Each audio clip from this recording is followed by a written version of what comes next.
तरफ से इस सच्चाई तक पहुंचने की कोशिश वो जरूर करेंगे। रजनी वर्मा ने सोनाली के जरिए जो मुद्दा खड़ा किया है वो अभी तक खत्म नहीं हुआ है। मेरी समझ में नहीं आ रहा है रजनी वर्मा को किस तरह रोका जाए।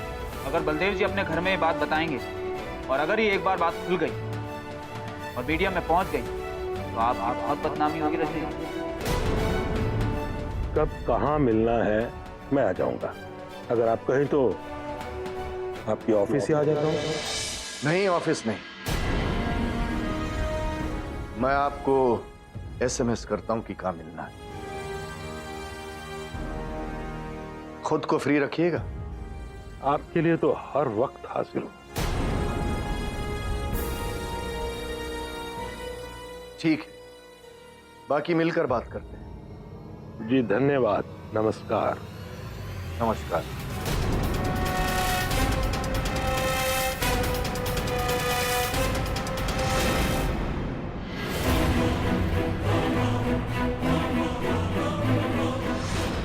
ये अचानक बलदेव जी ने मुझे याद कैसे किया? कहीं रजनी वर्मा के सामने मैंने जुबान खोलकर गलती तो नहीं की?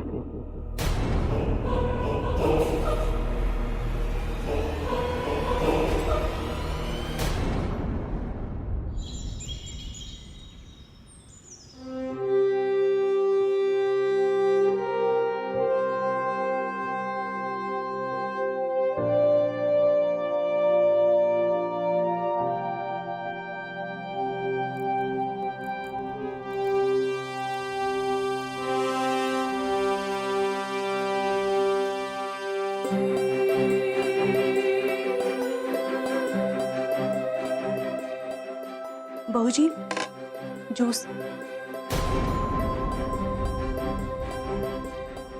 बहू जी, अगर आप इस तरह से सोच में डूबी रहेंगी और परेशान रहेंगी तो आपके होने वाले बच्चे पे बहुत बुरा असर पड़ेगा।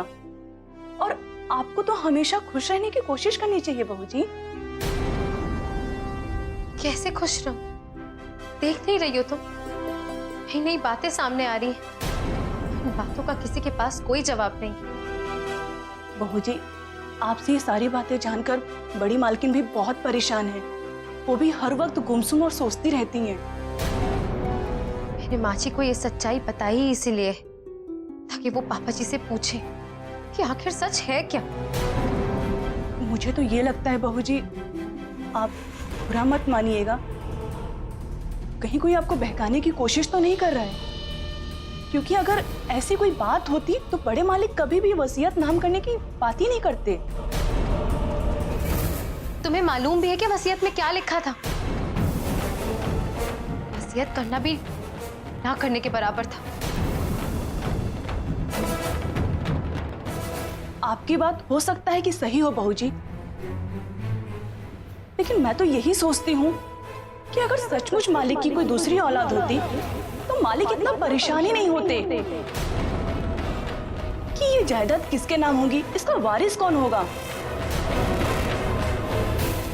और ऐसी हालत में मालिक मालकिन को राजी कर लेते और मालकिन मान भी जाती और फिर आपको वापस लाने के लिए इतनी जद्दोजहद भी नहीं होती। और आपको वापस लाने के लिए हर एक शर्त मानी गई। आपके आने के बाद आपने जो जो कहा वही कुछ हुआ। यहाँ तक बड़ी बहू जी को घर छोड़ के जाना पड़ा सिर्फ इसलिए कि आपका ये बच्चा इस घर का वारिस बन सके।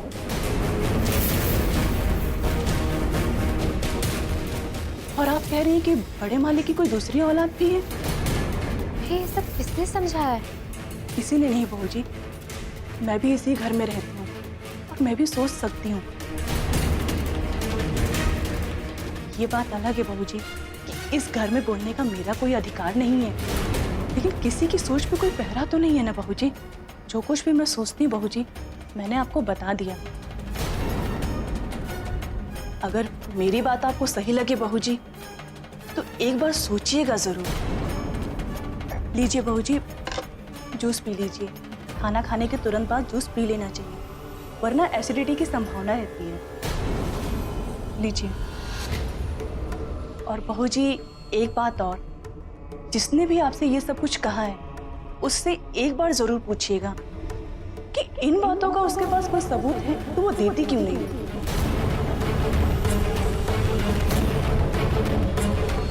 हाँ, ये बात तो मैंने रजनी दीदी से पूछी ही नहीं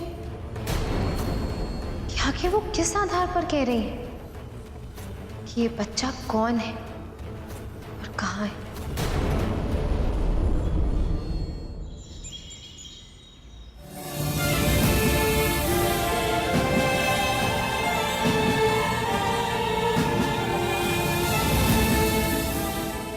सोचा था जिंदगी भर तुम्हें अपना बेटा बनाकर पालूंगी, पूरी जिंदगी तुम मेरे साथ रहोगे। नहीं जानती थी तुम्हें मुझसे छीनने वाले इतनी जल्दी सामने आ जाएंगे कि तुम पर अपना अधिकार भी नहीं जमा पाऊंगी, तुम्हें रोक नहीं पाऊंगी। इस वक्त तो तुम मेरे साथ हो, लेकिन कब तक मैं नहीं जानती।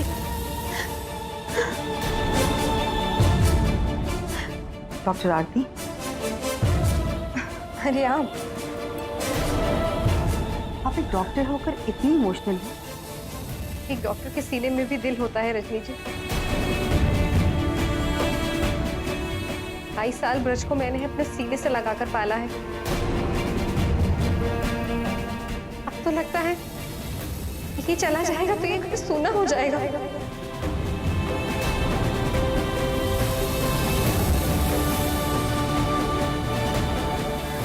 मैं इसे आपसे छीनकर नहीं ले जा रही।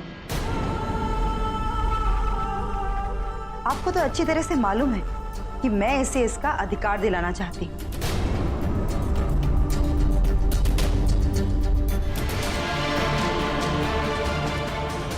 इस बात के लिए तो मैं भी खुश हूँ रजनी जी।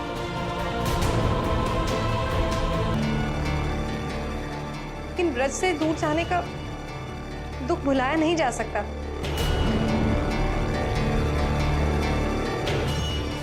ये मेरा सहारा था और मैं इसका। ड्यूटी के बाद सारा वक्त तो इसी के साथ गुजरता था।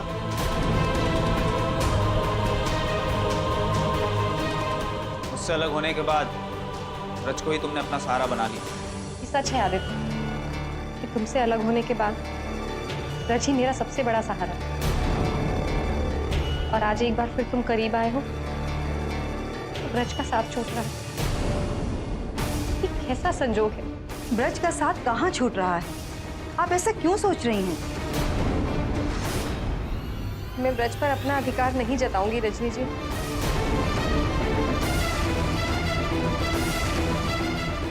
क्योंकि मैं जानती हूँ कृष्ण की परवरिश भले ही यशोदा ने क्यों न की, लेकिन वो देवकी का ही अधिकार था कि कृष्ण को मथुरा जाना पड़ा।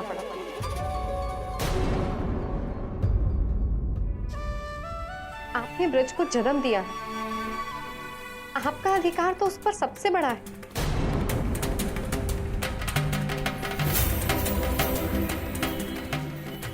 मैंने अगर ब्रज को जन्म दिया है तो आपने तो उसे जिंदगी दी है। मैं इस बात को कभी नहीं भूल सकती। ब्रज पर जितना अधिकार मेरा होगा उससे कहीं ज्यादा अधिकार आपका होगा। आओ बेटा।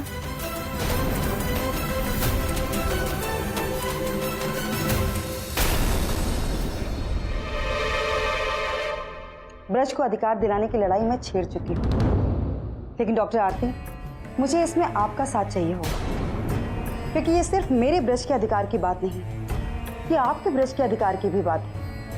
मैं पूरी तरह आपके साथ हूँ रजनी जी। आप लोग बैठिए, मैं आती हूँ।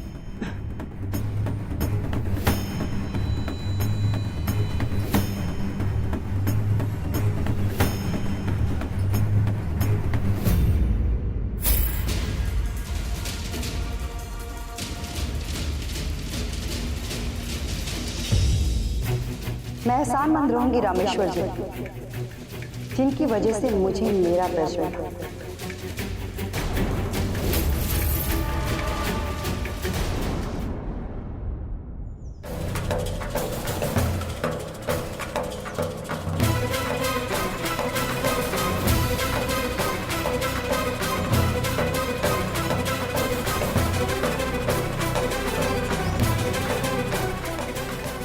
नमस्कार बलदेव जी।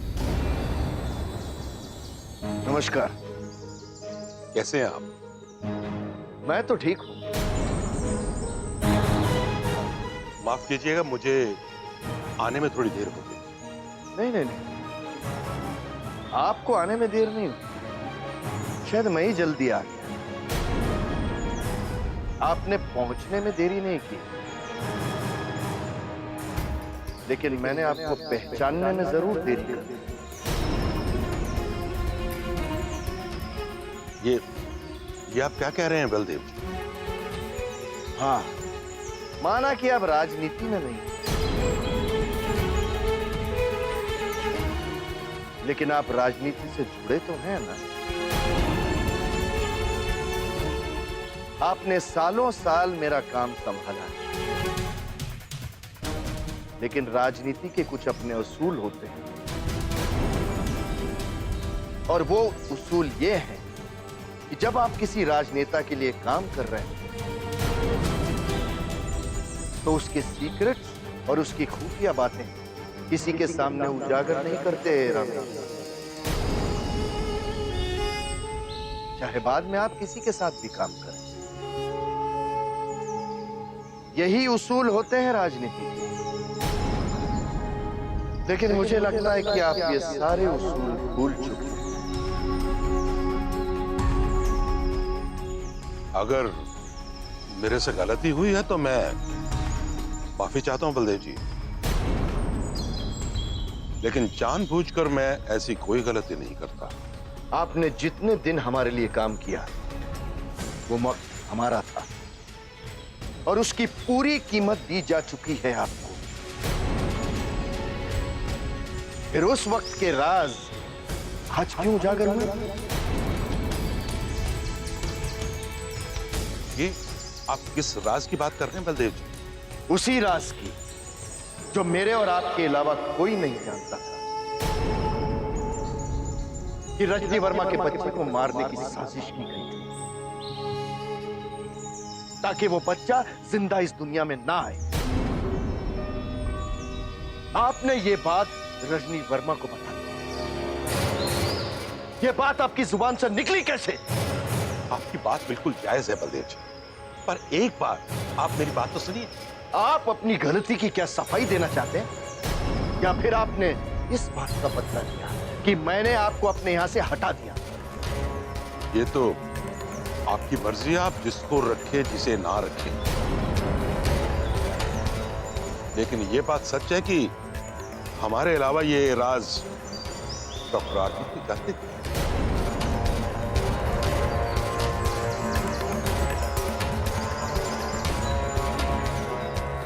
और फिर डॉक्टर आरती के साथ साथ हॉस्पिटल में कुछ ऐसे लोग भी तो होंगे जो इस राज को जानते होंगे।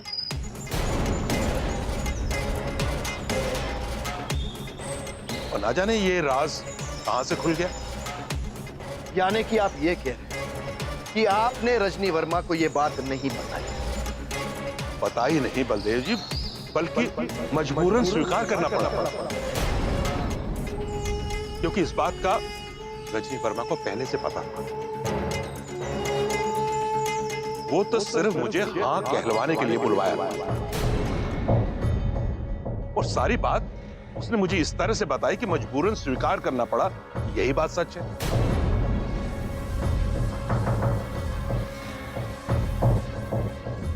लेकिन आपका चेहरा तो ये कह रहा है कि आप झूठ बोल रहे हैं रामेश।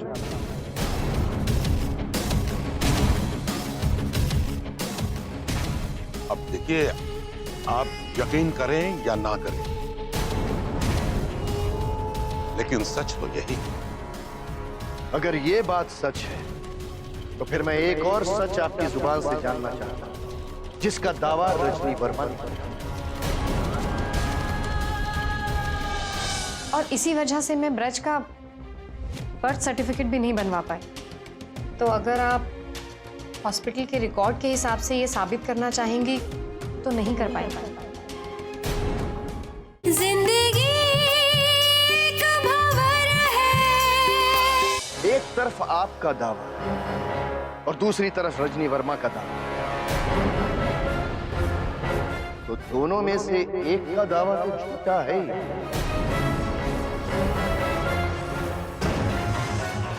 किस दावे की बात कर रहे हैं?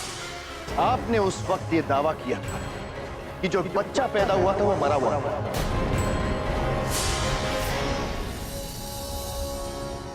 हाँ, ये बिल्कुल सच है।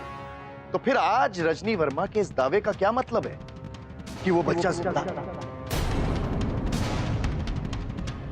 मैडम, कुछ समझ में नहीं आया कि ऐसा क्यों हुआ। जब रजनी जी को यहाँ लाया गया था तो बच्चे की हालत जानने के लिए मैंने खुद ही सोनोग्राफी की थी। बच्चे की पोजीशन सही थी, बच्चा स्वस्थ था। फिर ये मरा हुआ पैदा कैसे हुआ?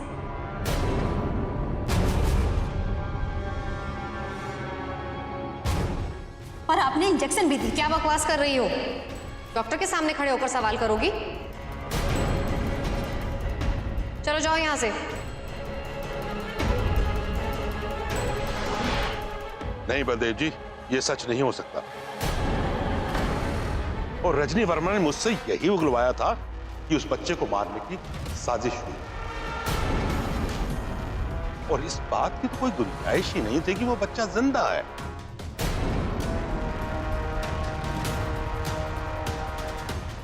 लेकिन रजनी वर्मा ने खुले तौर पर यह दावा किया कि वो बच्चा जिंदा है, और अब इस बात की सच्चाई को सामने लाना भी आप ही की जिम्मेदारी है। मैं हैरान हूं बलदेव जी कि ये कैसी बात सामने आ गई। मैं इस बात को नहीं मानता। देखिए, इस मामले में आप मेरे राजदार रहे,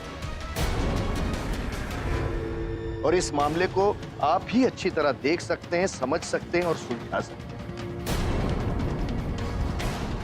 आपकी जो भी फीस होगी ना रामेश्वर जी, वो मैं देने के लिए तैयार हूं। अब इस सारे मामले को आप देखिए, सच्चाई तक पहुंचने की कोशिश कीजिए। देखिए कि रजनी वर्मा के दावे का क्या मतलब है।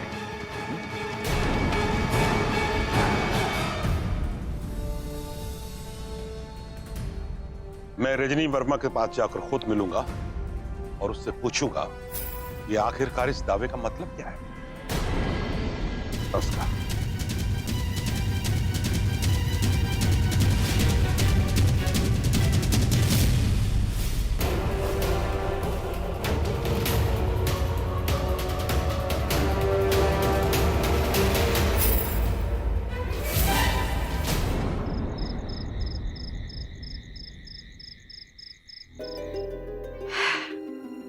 मैंने बलदेव सिंह से कह तो दिया, लेकिन मैं ये जानती हूं कि ये लड़ाई तो मुझे लड़नी ही होगी। ब्रिज की सच्चाई मुझसे सुनने के बाद बलदेव सिंह ये जानने की कोशिश जरूर करेंगे कि वो बच्चा आखिर है कहां और किस हालत में। अगर जरूरत पड़ी ना तो मैं खुद ब्रज को सबके सामने पेश करूंगी। रजनी जी, मैं आपको ब्रज के बारे में कुछ बताना चाहती हूँ। मुझसे कुछ गलतियां हुई हैं, लेकिन वो मेरी मजबूरी थी।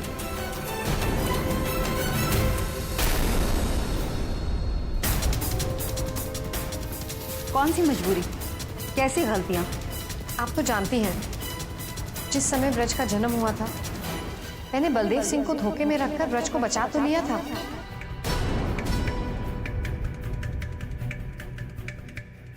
लेकिन मैं किसी भी कीमत पर उन्हें शक नहीं होने देना चाहती थी।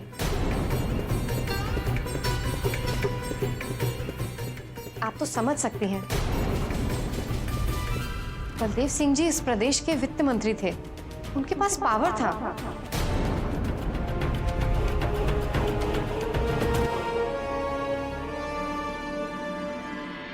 हाँ, मुझे सब याद है।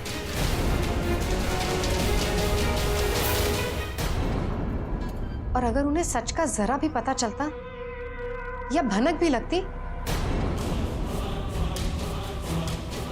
तो मेरी नौकरी तो जाती, और मेरे साथ क्या सलूक होता पता नहीं। लेकिन ये सब क्यों बता रही है?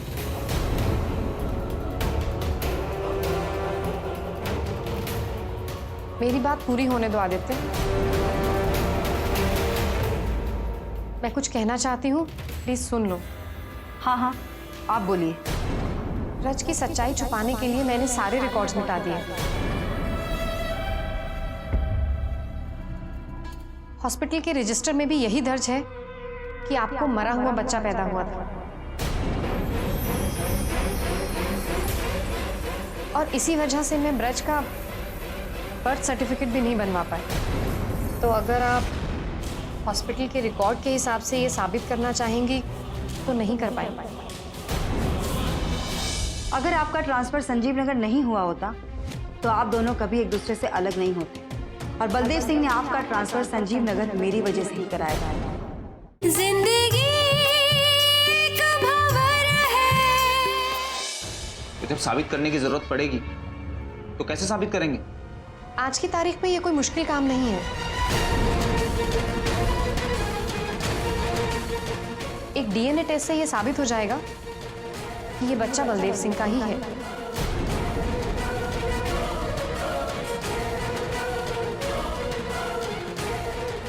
देखते हैं कैसे हालात सामने आते हैं।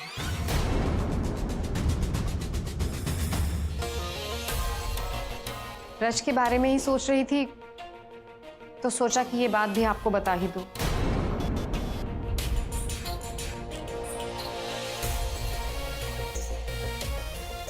चलो अब मैं निकलती हूँ, रात काफी हो चुकी है।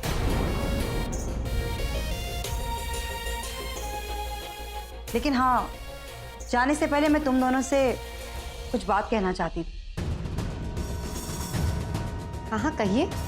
अपनी मजबूरी और अपनी ख्वाहिशों की वजह से तुम दोनों एक दूसरे से अलग हुए थे, और अगर असल में कहा जाए तो उसकी वजह शायद मैं ही बन गई। आप? मैं कुछ समझा नहीं। मैं भी नहीं समझी। अगर आपका ट्रांसफर संजीव नगर नहीं हुआ होता तो आप दोनों कभी एक दूसरे से अलग नहीं होते, और बलदेव सिंह ने आपका ट्रांसफर संजीव नगर मेरी वजह से ही कराया था।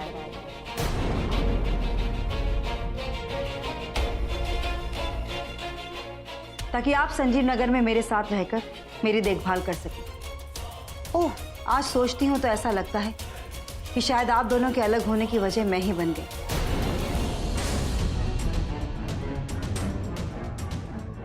इसीलिए तो कहना चाहती हूँ कि पुरानी सब बातों को भूलकर आप दोनों एक साथ रहना शुरू कर दीजिए।